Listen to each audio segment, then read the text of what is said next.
CBDC, central bank digital currency, इसका जिक्र कई बार हो चुका है। जब जब बिल या रेगुलेशन की बात हुई है, उसमें क्रिप्टो करेंसी का क्या भविष्य है भारत में, उसके बारे में कोई क्लैरिटी नहीं मिली है। लेकिन एक चीज कंसिस्टेंट रही है कि सरकार बात कर रही है एक सेंट्रल बैंक डिजिटल करेंसी की, यानी एक ऐसी डिजिटल करेंसी जिसे सरकार की बैकिंग हो। तो उसके लिए समझ लेते हैं सीबीडीसी आखिरकार है क्या। तो फुल फॉर्म आपको बता चुका हूं, central bank digital currency.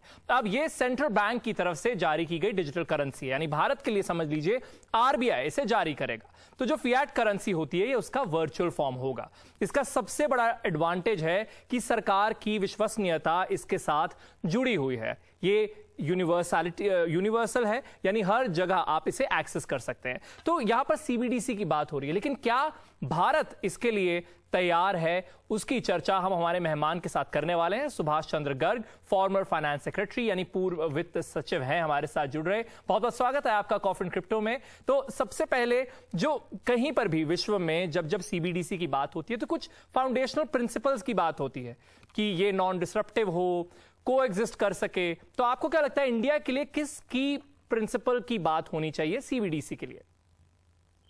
I think पहले तो ये चीज सिंपल शब्दों में समझना जरूरी है।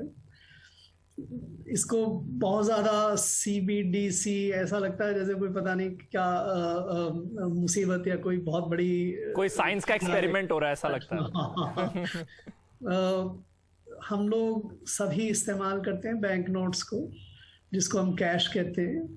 उस कैश को इस्तेमाल करने से हम चीज़ें खरीदते हैं, बेचते हैं, और उसमें ये सारा पेमेंट का काम हम कैश से करते हैं।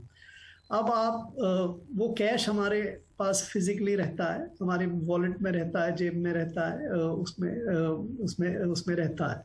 इसको हम देख सकते हैं, इसके साथ महसूस कर सकते हैं, और जब भी हमें ट्रांसफर करना हो, पेमेंट करना हो, तो एक दूसरे को हम दे के या लेके अपना लेन देन कर लेते हैं। अब आप जस्ट इमेजिन करिए कि अगर ये फिजिकल की जगह वर्चुअल हो, डिजिटल हो। हमारे देश में बहुत सारे लोगों ने ऑलरेडी महसूस किया है कि डिजिटल पेमेंट कैसे होते हैं। उनके बैंक अकाउंट से, यूपीआई से, इससे आजकल तो मिलियंस लोग जो हैं 400 करोड़ 500 करोड़ ट्रांजैक्शन हर महीने होते हैं, जो यूपीआई के माध्यम से और डिजिटल रूप में होते हैं। ठीक है, लेकिन डिजिटल फॉर्म में जो अभी पेमेंट होते हैं वो आपके बैंक अकाउंट के माध्यम से होते हैं कि आपके बैंक में पैसा है, आप उस पैसे को यूपीआई के माध्यम से किसी दूसरे को ट्रांसफर कर देते हैं। अब आप फर्क ये समझिए कि अगर बैंक अकाउंट में जाने की जरूरत नहीं हो और आपकी जो जेब में कैश का नोट है, जो बैंक नोट है, अगर उसकी जगह ही आपको वर्चुअल हो जाए और वही डिजिटल रूप में नोट आपके पास, आपके बटुए में आ जाए, जी, तो आप उससे डिजिटल पेमेंट कर सकते हैं। वो डिजिटल करेंसी होगी। जी, लेकिन मेरा एक सवाल रहेगा कि क्या इंडियन बैंकिंग सिस्टम तैयार नजर आता है एक ऐसी डिजिटल करेंसी के लिए जो फिएट करेंसी के साथ साथ एग्जिस्ट करेगी? बैंक का तैयार होने की जरूरत नहीं है।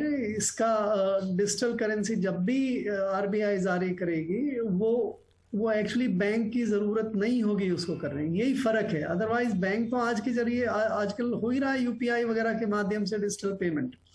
तो लेकिन फर्क जो बैंकों के लिए आएगा वो ये है कि आप आज बैंक के माध्यम से ही केवल डिजिटल ट्रांजैक्शन कर सकते हैं। कल आप सीधे बिना बैंक के कर सकेंगे। तो आप जो डिपॉजिट बैंकों में रखते हैं पेमेंट करने के लिए, हो सकता है आप उसको पेमेंट करने के लिए बैंकों में डिपॉजिट रखना कम कर दें या बंद कर दें। तो बैंकों पे जो फर्क आएगा वो ये आएगा कि उनका डिपॉजिट बेस जी अफेक्ट हो सकता है। तो सर, जब हम सीबीडीसी की बात करते हैं तो कैटेगरीज की बात करते हैं, होलसेल, रिटेल। अगर आप शॉर्ट में हमें बता पाए कि एक्चुअली उसमें क्या फर्क है? रिटेल का मतलब जो आप इंडिविजुअल्स पर्सनल ट्रांजैक्शंस के लिए काम में लेते हैं, वो रिटेल कह देते हैं। और जो बड़े पेमेंट्स जो इंस्टीट्यूशंस के बीच में काम करते हैं, जैसे आप बॉन्ड्स मार्केट में पेमेंट कर रहे हैं या बैंक को, एक बैंक दूसरे बैंक को ट्रांसफर कर रहा है पैसे, वो बड़ी क्वांटिटी में होता है, इसलिए उसको होलसेल कह देते हैं। जैसे आज भी अगर हम अपने देश में देखें तो एक सिस्टम कहते हैं RTGS, real gross settlement system जो है, उसको बैंक वगैरह, स्टॉक मार्केट्स, बड़े इंस्टीट्यूशंस इस्तेमाल करते हैं। तो होलसेल सीबीडीसी का मतलब ये हुआ कि जहां बड़े पेमेंट करने हो, और रिटेल सीबीडीसी का मतलब ये हुआ जहां हम रोजमर्रा के स्मॉल पेमेंट करते हैं। जी जी। तो मेरी अपनी राय ये है कि ये फर्क आज के पैसे में नहीं होता। आज की जो करेंसी है, जो पेपर करेंसी है, उसमें कोई फर्क नहीं है होलसेल में और रिटेल में। आगे आने वाले भी जब भी कोई सीबीडीसी या सेंट्रल बैंक की डिजिटल करेंसी आए, उस समय भी ये फर्क होने की जरूरत नहीं है। लेकिन दुनिया अभी बहुत कुछ इसी तरह की बात कर रही है कि बड़े पेमेंट्स के लिए आप होलसेल सीबीडीसी ले आइए, छोटे पेमेंट्स, रिटेल पेमेंट्स के लिए आप रिटेल सीबीडीसी ले आइए।